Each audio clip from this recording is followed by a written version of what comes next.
Bharat Ratna doctor Bhimrao Ambedkar को कोटि कोटि नमन। ये कार्यक्रम डॉक्टर भीमराव अंबेडकर के जीवन पर आधारित है, जहां भारत की जनता के प्रति उनके योगदानों को पूरी सजगता से चित्रित और रेखांकित करने का प्रयास है। कार्यक्रम में दिखाई गई घटनाएं लब्ध प्रतिष्ठ पुस्तकों से ली गई हैं। इस कार्यक्रम के जरिए चैनल की ओर से एक विश्वसनीय, सजग और सकारात्मक प्रयास है कि डॉक्टर बाबा साहेब भीमराव अंबेडकर के जीवन की संघर्ष यात्रा एवं गौरव गाथा पूरे आदर के साथ घर घर पहुंचे और उनके योगदानों से सभी संपूर्णता में परिचित और आह्लादित हों।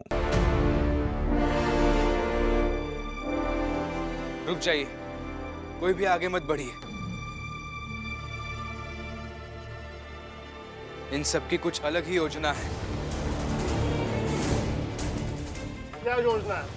अब आपके सारे हवालदार ऐसे बंदूक तान कर खड़े हो जाएंगे तो कोई भी समझ लेगा कि आपकी क्या योजना है। ये भीमराव बहुत तेज है।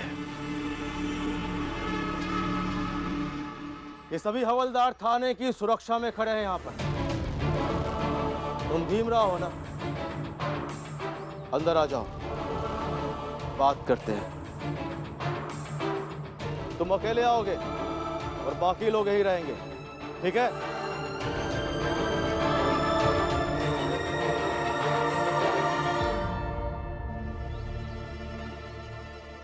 ठीक है।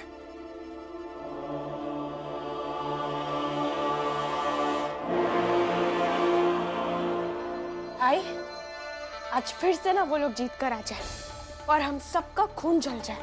छोड़ना, तब का तब देखेंगे। अगर कल रात को मैंने जो रमा की हालत की थी ना, वो अद्भुत था। दीदी और रमा दोनों भी सुबह तक रो रही थी। लेकिन आपकी ये दीदी का क्या करे? हाथ बहुत चलता है उनका, थप्पड़ मार देती है। करेंगे, सारे थप्पड़ और सारे तानों का हिसाब करेंगे। ये भीम और रमा टूटने लगे हैं, इन सब की क्या औकात है?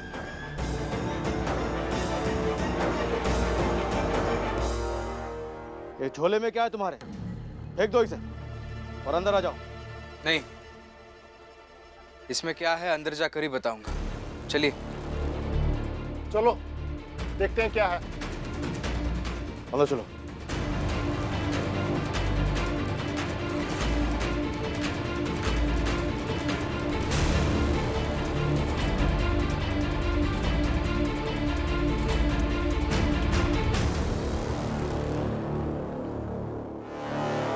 चलो अच्छा ही हुआ कि साहब ने तुम सबको यहीं बाहर रुकवा दिया। नहीं तो चले जाते ना तुम सब भी हर जगह अपने नायक के साथ साथ और तमाशा करने लगते हो।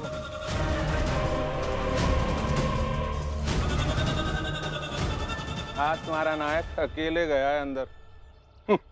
अरे अकेले कितना ही तमाशा कर लेगा, और अकेले के तमाशे से फैसला उसके पक्ष में थोड़ी हो जाएगा। खड़े रहो यहीं पर। बाबा, आप अंदर जा ही रहे ना, तो जाकर देखिए कि भीमराव तमाशा कर रहा है कि ठोस बातें कर रहा है, तर्क के साथ। और आकर हमें बताइए कि अंदर क्या क्या हुआ।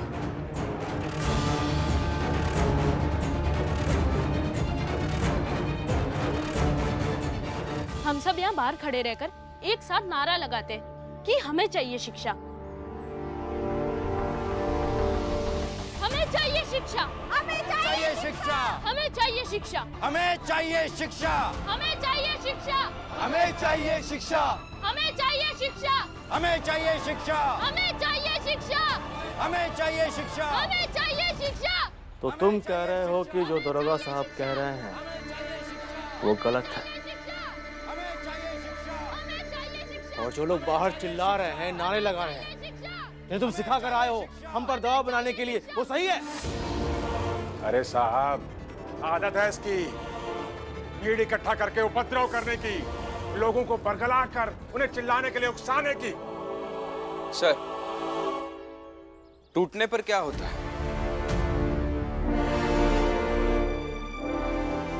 जब किसी की हड्डी टूट जाए, पसली टूट जाए, तब क्या होता है? आदमी चिल्लाता,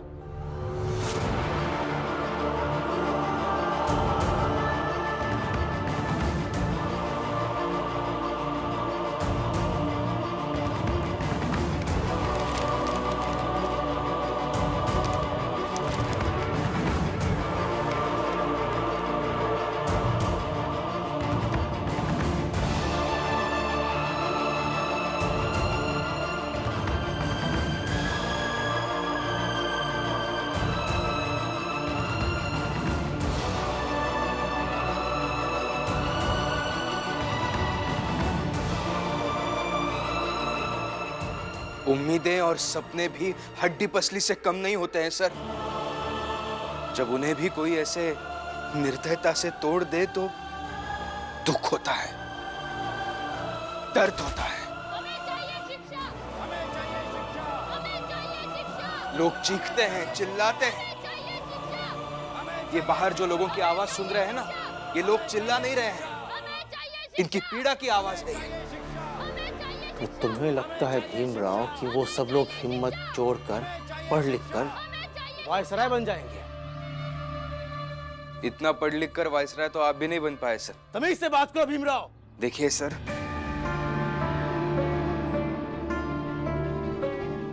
आप मेरी बातों को समझिए।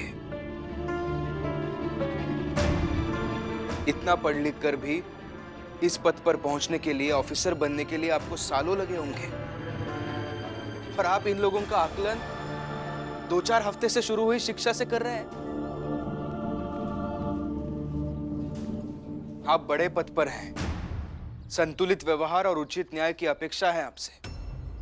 फिर आप पर दबाव आपके दोस्त बना रहे हो या प्रभुत्व रखने वाले लोग बना रहे हो। हमें चाहिए शिक्षा, हमें चाहिए शिक्षा, हमें चाहिए शिक्षा, हमें चाहिए शिक्षा, हमें चाहिए शिक्षा, हमें चाहिए शिक्षा, हमें चाहिए शिक्षा, हमें चाहिए शिक्षा, हमें चाहिए शिक्षा, हमें चाहिए शिक्षा, इन आवाजों में छुपी उम्मीदों की कद्र कीजिए सर। इन्हें पढ़ने की इजाजत दे दीजिए। हमें चाहिए शिक्षा। इजाजत चाहिए तुमको? पहले इन सबको उठाकर जेल में डाल दो, फिर बात होगी। आप उन्हें ऐसे जेल के अंदर नहीं डाल सकते हैं। तुम कोई वायसराय हो कि जो तुम कहोगे वही होगा? अरे साहब, ये जितने भी चिल्ला रहे हैं ना बाहर, शिक्षा चाहिए, उन सबको पहले जेल में डलवाइए। वो सब अंदर चले जाएंगे ना, फिर इसे भी डाल दीजिएगा, सारा किस्सा ही खत्म। लेकिन गुनाह क्या है उनका? बिना कोई गुनाह किए आप उन्हें अंदर कैसे डाल सकते हैं? गुनाह जानना है ना भीमराव, तो बताता हूं। मैं उन सबको बिना किसी गुनाह के अभी इसी वक्त जेल के अंदर डाल सकता हूं। अब बताओ भीमराव, अब क्या करोगे तुम? दरोगा, चलो। भीमराव, अरे तुम कहां जा रहे हो? यहीं रहो, अभी थोड़ी देर में बाकी सब इसी हवालात में आ जाएंगे। तो मुलाकात तो यहाँ हो ही जाएगी। क्या हो? क्या सोच रहे हो? सोचने से कोई चमत्कार हो जाएगा क्या? हैं? हाँ, एक काम कर सकते हो, जब तक वो सब आ रहे हैं, ये जो कचरा बिखेर दिया ना तुमने यहाँ पर, इसे उठाओ और उस कूड़ेदान में डाल दो। चलो। अरे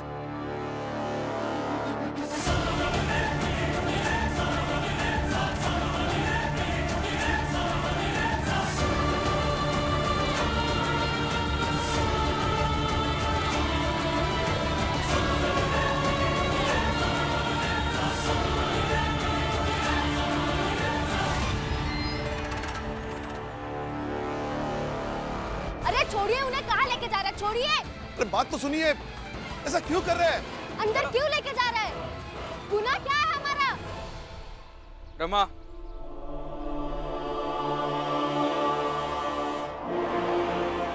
अब इसका जवाब कुलकर्णी सर देंगे।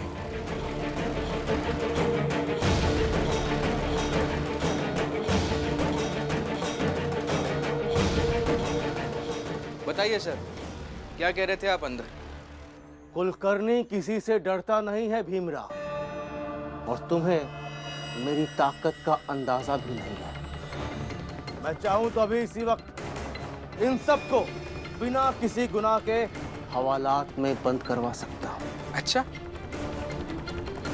सर, इतनी ताकत आपके पास आती कहां से है कि आप किसी से भी डरते नहीं? मैं कुछ समझा नहीं भीमराव। मैं समझाता हूं ना। आप में ये ताकत 3 जगहों से आती है।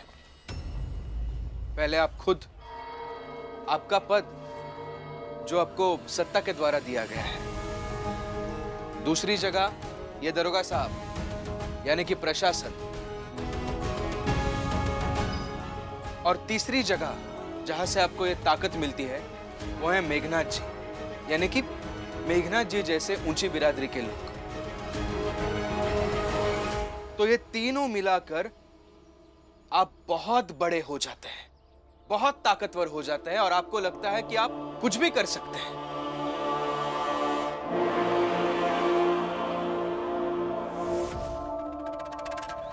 चलो अच्छा ही हुआ भीमराव कि तुम हमारी ताकत को समझ गए।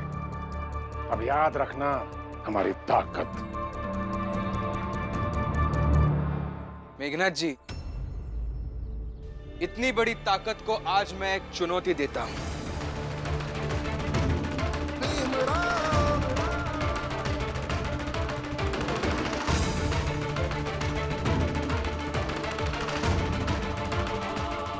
अगर आप चुनौती पार कर गए तो ये लोग कभी हाथ में किताब नहीं उठाएंगे, लेकिन अगर आप चुनौती पार नहीं कर पाए तो आप कभी इन्हें पढ़ने से रोकेंगे नहीं।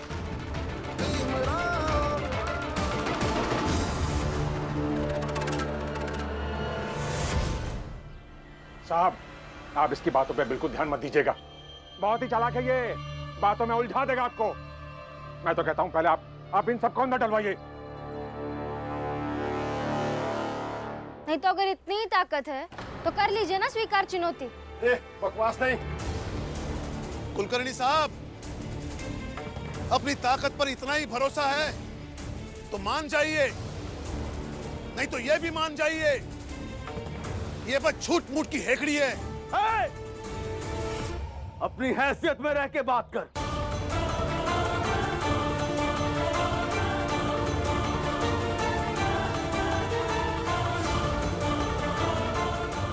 अरे लेकिन आप तो मानते हैं ना कि आपकी हैसियत बहुत है, तो मान जाइए, नहीं तो यहाँ आपकी हैसियत हम सबसे कम कही जाएगी, और सिर्फ कही नहीं मानी भी जाएगी, और हम ही नहीं सब मानेंगे।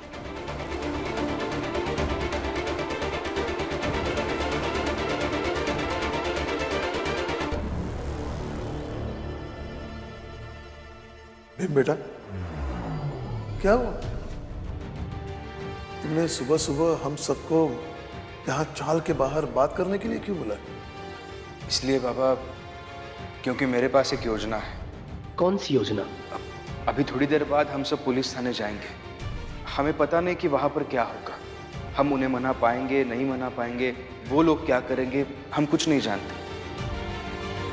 अगर हमारा काम वहां नहीं हुआ तो फिर भी हमारे पास एक तरीका बचेगा। मैं उन्हें एक चुनौती दूंगा और आप सब उन्हें उकसाइएगा। उससे क्या होगा?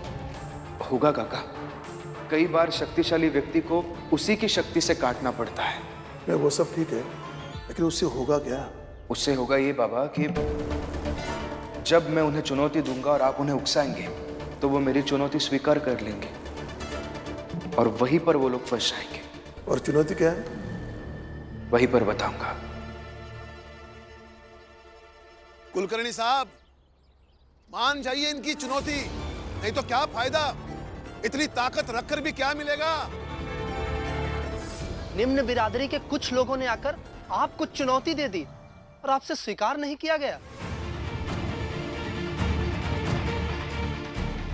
ये सब उकसा रहे हैं और भीम चुप है, मतलब भीम ने कुछ सोचा होगा। हाँ, बड़े अधिकारी है, मान जाइए। और हाँ, अगर नहीं माने ना तो हम सब पूरे बंबई में घूम घूम कर कहेंगे।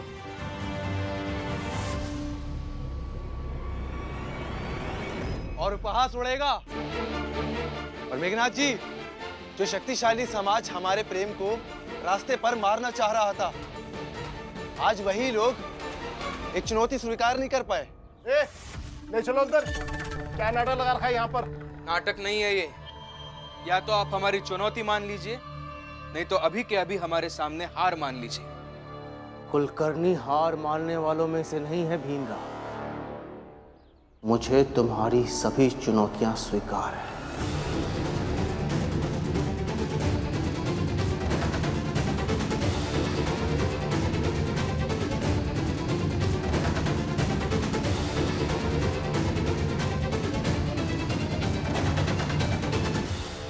बताओ क्या करना है। कुलकर्णी सर, आप इसे इत्तेफाक समझिए या फिर ऐसा समझिए कि आपकी व्यवस्था हमारे लोगों की मेहनत की कद्र करती है, चाहे जो समझिए। लेकिन अगले हफ्ते आपकी संस्था कुलकर्णी जी कुछ बच्चों के लिए एक परीक्षा लेने वाली है। उस परीक्षा में जो बच्चे अच्छे अंक से पास होंगे उन्हें छात्रवृत्ति भी मिलने वाली है। हमारे विद्यार्थी उस परीक्षा में भाग लेंगे और अगर ये पास कर गए तो आप इन्हें पढ़ने से कभी रोकेंगे नहीं।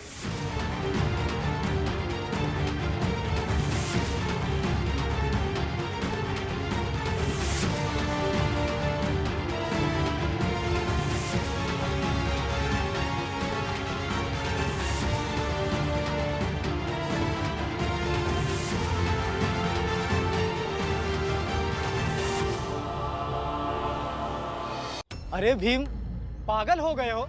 हम ये परीक्षा कैसे दे पाएंगे? अभी तो ढंग से कलम भी पकड़नी नहीं आती है।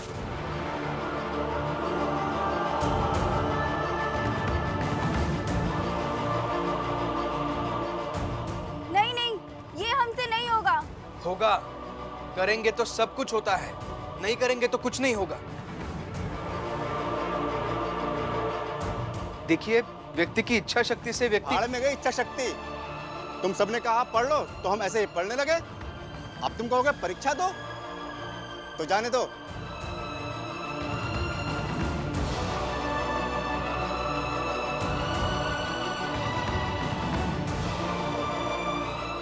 साहब माफ कर दीजिए, हमें नहीं पढ़ना है। चलो। सुनिए, रुकिए रुकिए तो। जाने दो इन्हें। परीक्षा देने की हिम्मत कौन करेगा? और मैं भी नहीं। खाके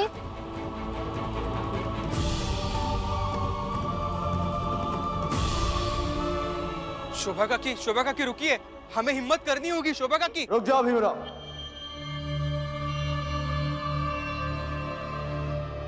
जाने से पहले तुम्हारी चुनौती के बदले तुम्हें कुछ देना चाहता हूं।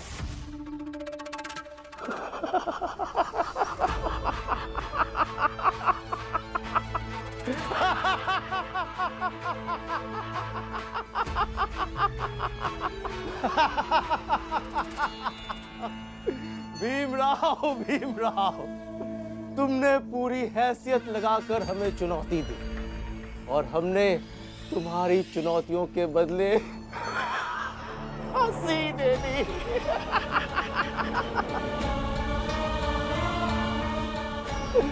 मजाक बन गया तुम्हारे आत्मविश्वास का इन सबके सामने।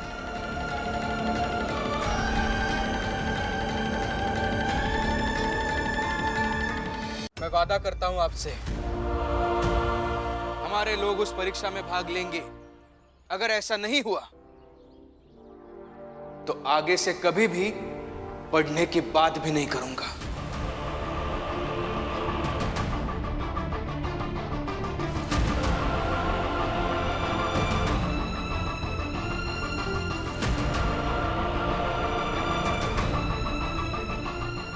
ये क्या फालतू बातें कर रहे हो तुम भीमराव? सर, अगर ये बातें फालतू हुई तो आप वापस हंस लीजिएगा। मेरे पति अगर पढ़ाई की बात करना छोड़ देंगे तो और जोर से हंस लीजिएगा। भीमराव नाम के व्यक्ति पर आप हंसते रहिएगा। ठीक है।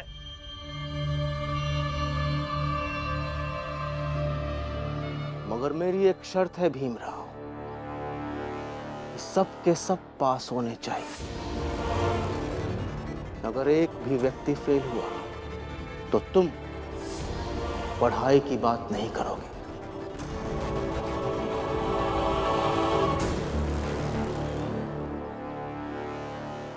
ठीक है, नहीं करूंगा। सब के सब पास होंगे।